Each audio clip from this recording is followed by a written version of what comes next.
Good morning, good afternoon, and good evening, wherever you are and whenever you are. Welcome, welcome, welcome. So today's video is about preparing for early delivery. So as many of you know, on my first video, I talk about my delivery experience having my baby at 23 weeks and 2 days. So if you haven't seen my video, my story, my journey with my 23-weeker, I'll leave the card up here, so please have a watch. If you've got any questions, just leave them in the comments and I will get back to you. Either I'll collect all the questions and make a new video and do kind of a Q&A, or I'll just respond to you directly on the comment section. But please do have a watch. Let me know how you feel about it. Have you been through something similar, or do you know anybody going through something similar?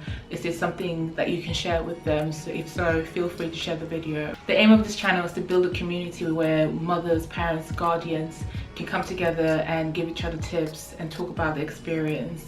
That's why I opened this channel.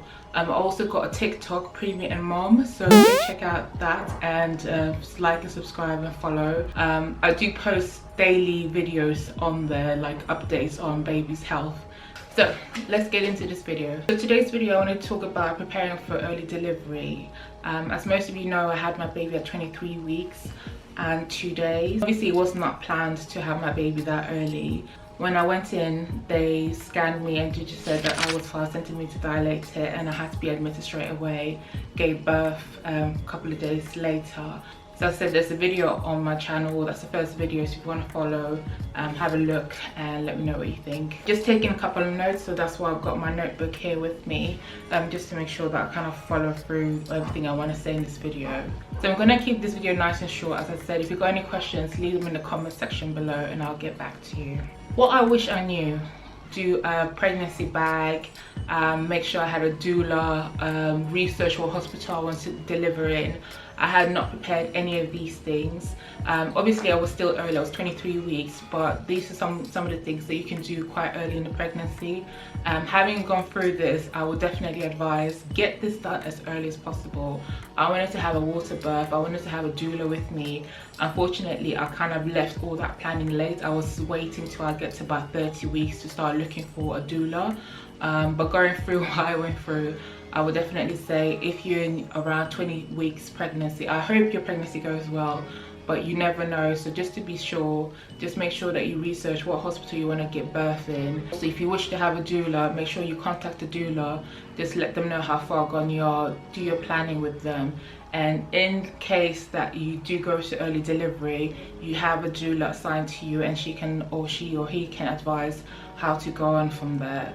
But I would definitely say the one thing I did regret was not to get a doula or research what hospital I wanted to give birth in, because everything was so sporadic. I was admitted to one hospital, got transferred to another. I was in total transferred to 3 hospitals. This was no fault of the hospital staff at all. It was only I went to the closest hospital I thought, you know, I had to go to. But definitely that's something I would recommend you research, what hospital that you can give birth in. If they got early pregnancy service, as in a Nicu service. The reason I got transferred because they didn't have a Nicu service at that hospital, so I got transferred 2 times. So these things, even though, you know, they're scary, trust me, I wish I was a bit more prepared, because during my stay at the hospital waiting to be transferred to the next one, I was waiting for a bed, I was waiting for an incubator. And there are loads of lists online as well where you can find doulas. Word of mouth, or even speak to your midwife if possible. They might be able to refer you to a doula, but a lot of them are online, so do your research online as well. If you're unable to have a doula, you can have a birthing partner. So this could be either your partner, the guardian of the baby, or this could be a best friend, a sibling, anybody really that you kind of trust to be in the room with you to kind of give advice or just to support you. So my birthing partner was going to be one of my closest friends, because of, you know, me going into early labor, I wasn't able to notify in her time because I was literally admitted on the spot. If you can, you know, go through this journey with somebody who you know is available to be with you at the hospital appointments, at the scans. You know, some people have the flexibility to kind of be there for you. So if you've got a friend that can kind of just leave everything and just be with you at, you know, at the phone call, that's the kind of person that you want with you. But yeah, so if you can have a birthing partner, try and have one.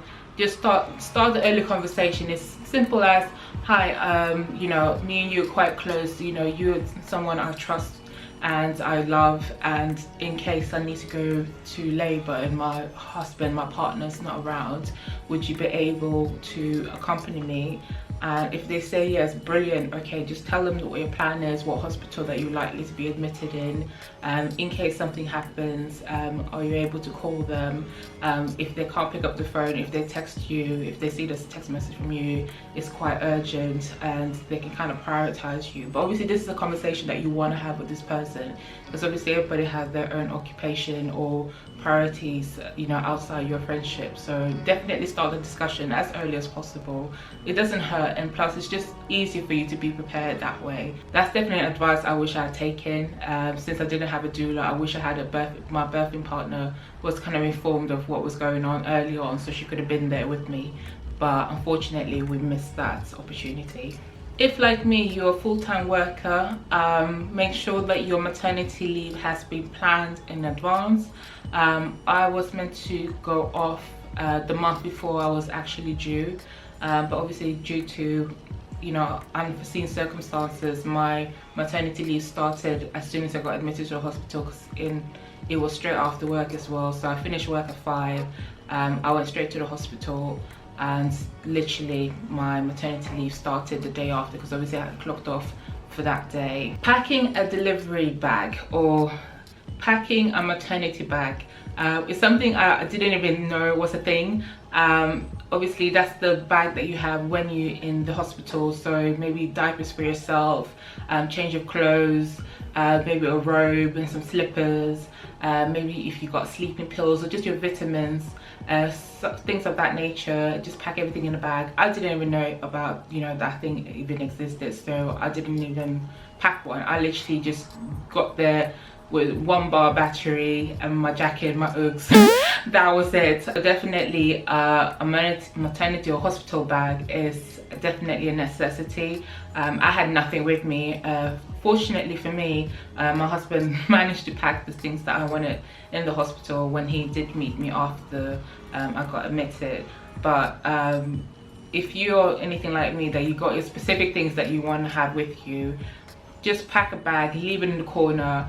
When your partner comes home, they'll sort it out. Even if you're 18 weeks pregnant, prepare the bag. You're not going to open the bag anytime soon. Just prepare the bag, leave it in the corner of your room somewhere, and when the day comes, you know you've packed the bag, you've got all your essentials in there. There's nothing you need to, you know, withdraw from that bag, and it's literally just sitting and waiting for the due date. Post delivery, I would definitely recommend an Amazon wish list.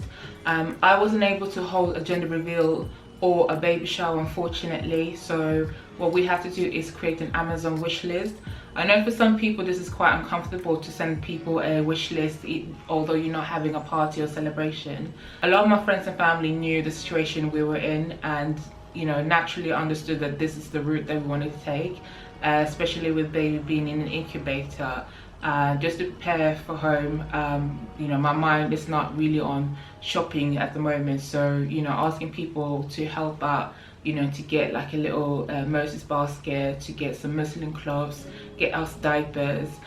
These are the kind of things that you want to put on your wish list. If you've got generous family and friends, obviously you can put other things in that wish list, but we literally put all the essentials that, you know, I haven't been able to cover at the moment, and that way you kind of share the responsibility with your friends and family, and they're all included in this journey with you. So definitely go on Amazon, have a look at the wish list and just build one. Even though if you don't send it out yet, just build one for now, and at least you know you have it. If you're able to have a baby shower, gender reveal, brilliant. I've been buying a lot of Preemie clothes, so most of the Preemie clothes I got was from Asda, from Primark. They've got a good range of Preemie clothes available, but apart from that, you can get nappies as well. The nappies that baby's on is size 0. Obviously there's you know, the smallest one, and they're having to fold them at the moment because he's so tiny. But yeah, just stack up on diapers and preemie clothes. Maybe not too many preemie clothes. I said you can put that on your Amazon wish list and ask other people to contribute. But definitely while you're at home and baby's in Nicu, try to stack up things at home, get the house ready. I've done literally so many spring cleans just to kind of get my mind off, you know, the situation at the hospital. And also, if you want to take up a new hobby, I mentioned in my last video Skillshare. It's a great platform where you can kind of look at new hobbies and new interests that you can take just to occupy yourself. I started painting, so I've got a block of paper and different pencils where I kind of just draw things, and that's just something that I'm learning at the moment. It's just to kind of get my mind off the situation at the hospital, because it could be emotionally, physically and mentally draining. And yeah, it's been very emotional. So, and I've also taken the time to get back to self-care. So I'm doing my hair now. As you noticed, I've done my makeup. Just getting back to who I used to be before this incident happened. It's a very traumatic event, and it can really take a toll on your spirit. On TikTok, I've literally got DMs filled with messages, lovely messages, and I'm thanking everybody. If you hear from TikTok, thank you guys for your support. So that's it for today, guys. It's just a short video of things I wish I knew before I got to Nicu. I hope this video has been helpful. If you've got any further questions, just leave them in the comments below. What I'm gonna do, I'm gonna collect all the questions and do a Q&A sometime this month. Get to follow us on TikTok as well. I'll leave the name here. I said I'll post daily videos of the progress there, but I'm gonna be doing weekly videos on YouTube here just to kind of update you on things in more depth. And obviously we can have a conversation. Sometime this year I'm gonna want to start doing live shows as well, and just invite you guys to have a conversation about, you know, your journey. If you've got any questions, or just share it with somebody who's going through something similar, you know, support them, knowing that there is a light after the tunnel. It is extremely hard, but have faith and just, you know, be calm and think about the baby. The baby needs you in full spirits. So, you know, I wish you a continued blessed pregnancy if you're pregnant, or if you're trying for a baby. I wish you luck in this journey. It can be scary, but it's also a blessing. So I will see you guys in our next video next week. But be safe, take care, and I'll see you next time. God bless you. Thank you guys for watching.